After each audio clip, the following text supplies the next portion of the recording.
Hello there everyone, how you doing today? I hope you're all well.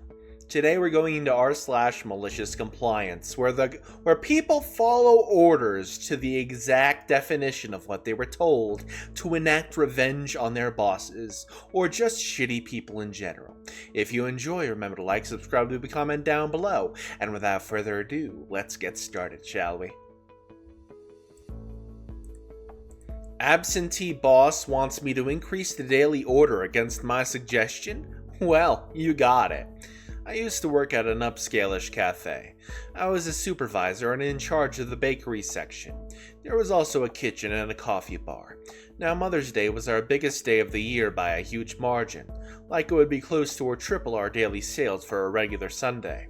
Now, mid-grade holidays would also be busy, and after every big holiday sales day, the sales for the next day would be around 50 to 60% of normal, so I would order about 2/3 of my regular order for that Monday. Now, our owner was a somewhat absentee from our store. She owned 5 locations, 4 of them were in the same city. Ours was the outlier in a smaller location about 2 hours away. She spent almost all of her time at the 4 locations, and maybe visited us once a month. This month, she just happened to come on her day after Mother's Day. I can add that all of the employees, only the assistant manager liked the owner. Even the manager couldn't stand her. She saw that my bakery case was somewhat low and asked why. I explained that the day after holidays were always slower and I ordered less because I didn't want to waste money. She told me to never do that again. She in fact told me to double my normal order. Now, I'd been in this job for 4 years by this point and I knew that bakery section inside and out. Also, at this point, only the manager and one of the cooks had been there longer than me. Even the manager told me that things were always better when I was there.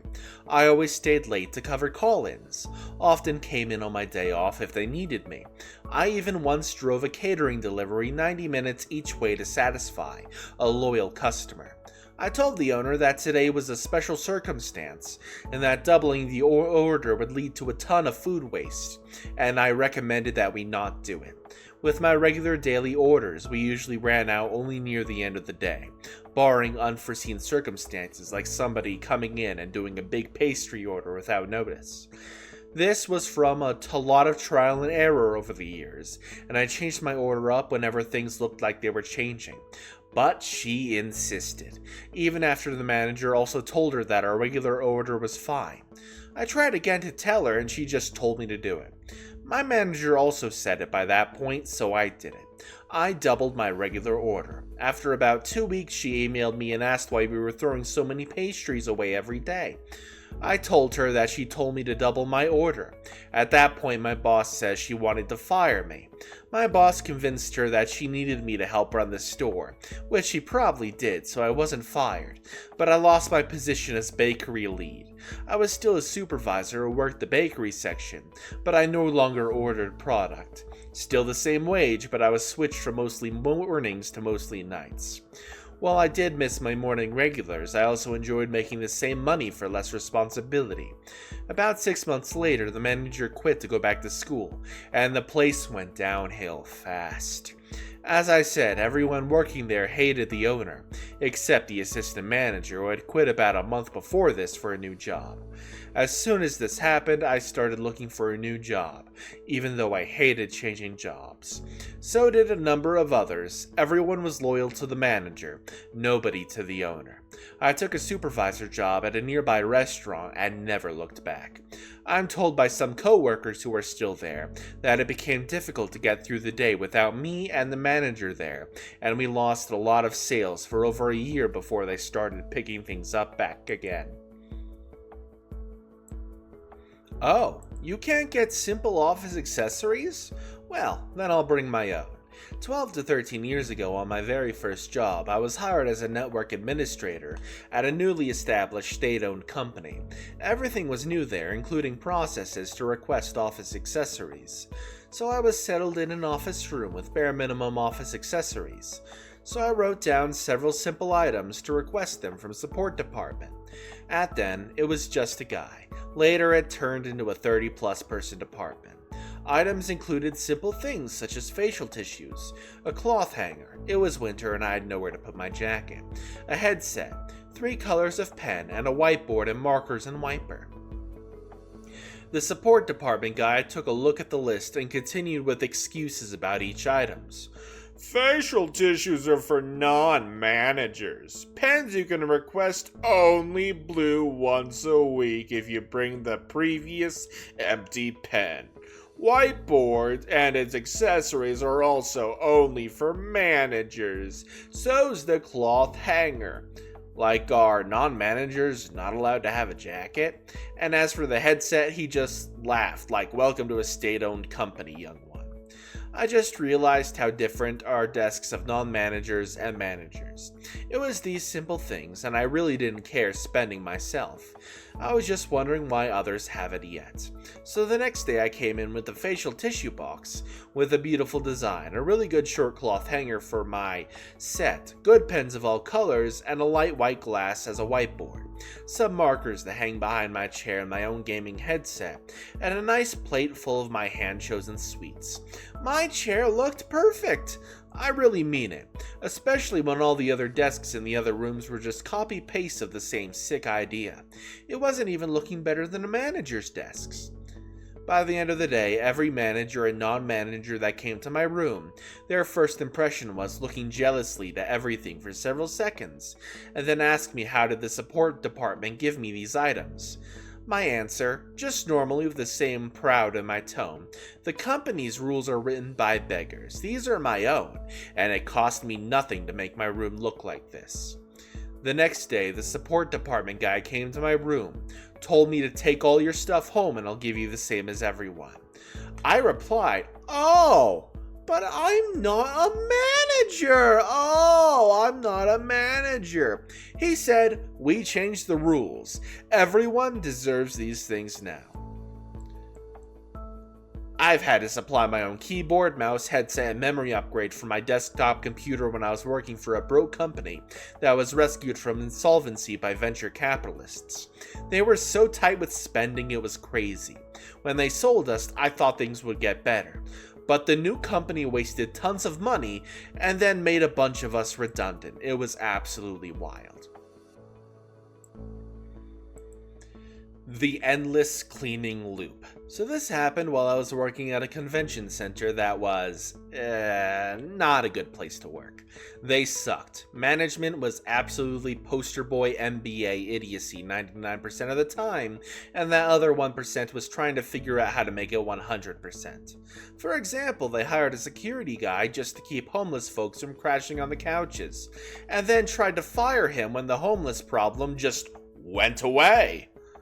Yeah, this type of genius. The type that thinks everyone not in an office with an MBA is below them. Something they made clear abundantly, even as they constantly failed to figure things out like, you can't stick 12 10-foot tables in a row, that's 100 feet long.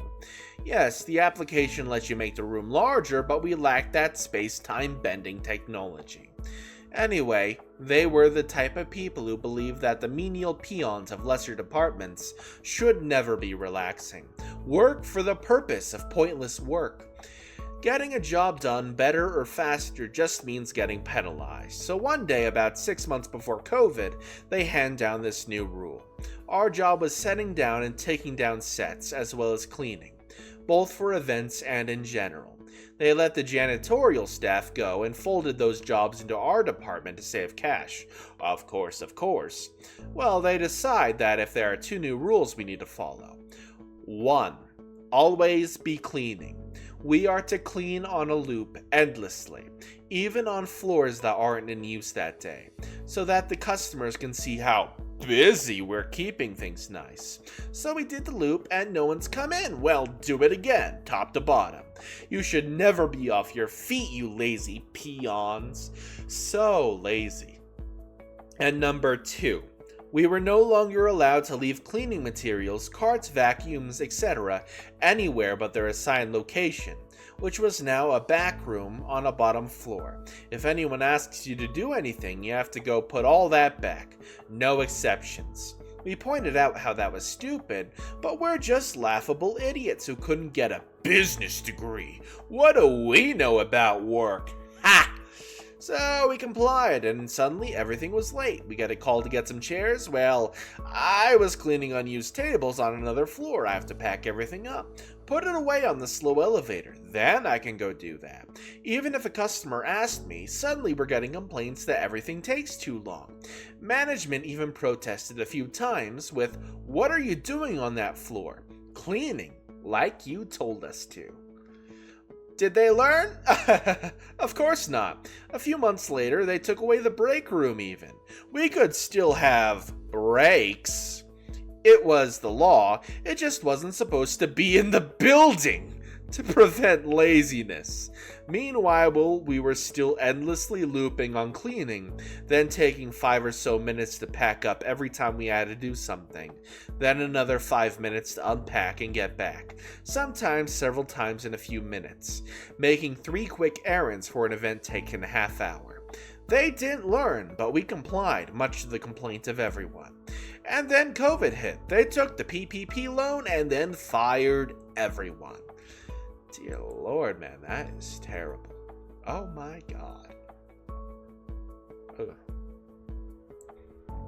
ASM gives more work and it backfires spectacularly. So I work at a Home Depot as a lot associate. My main job duties involve collecting carts from the lot and being on call to help customers load heavy items into their vehicles.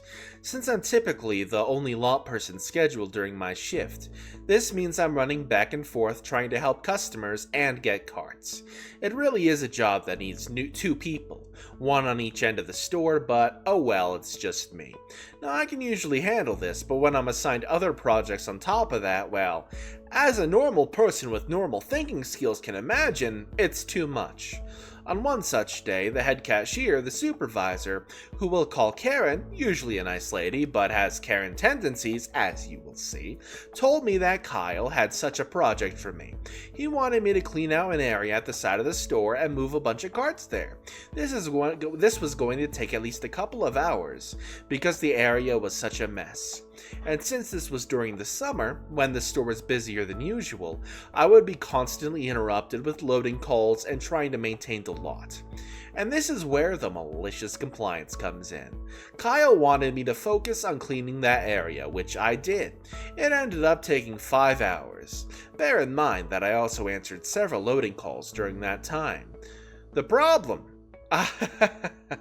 I didn't spend any of that time collecting carts, so after those 5 hours, the lot was a huge mess of carts scattered about. Karen was not happy about it, as she gets really picky about the lot being free of carts, but I looked her dead in the eye and told her I was just doing what her and Kyle told me to do. I then went on lunch while associates from other departments had to round up all the carts. After that, Kyle never asked me to take on other projects, thankfully. You accuse us of time theft and being unproductive, then looked forward to an inbox full of unnecessary reports.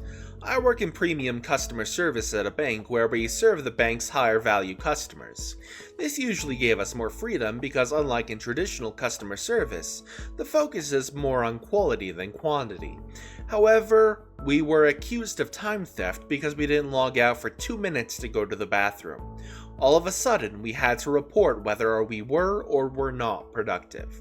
Many of us were threatened with warnings that could lead to us losing our jobs. And even if we just needed to talk to other colleagues about customer cases, we had to let them know. Otherwise, we could be accused of unproductive behavior.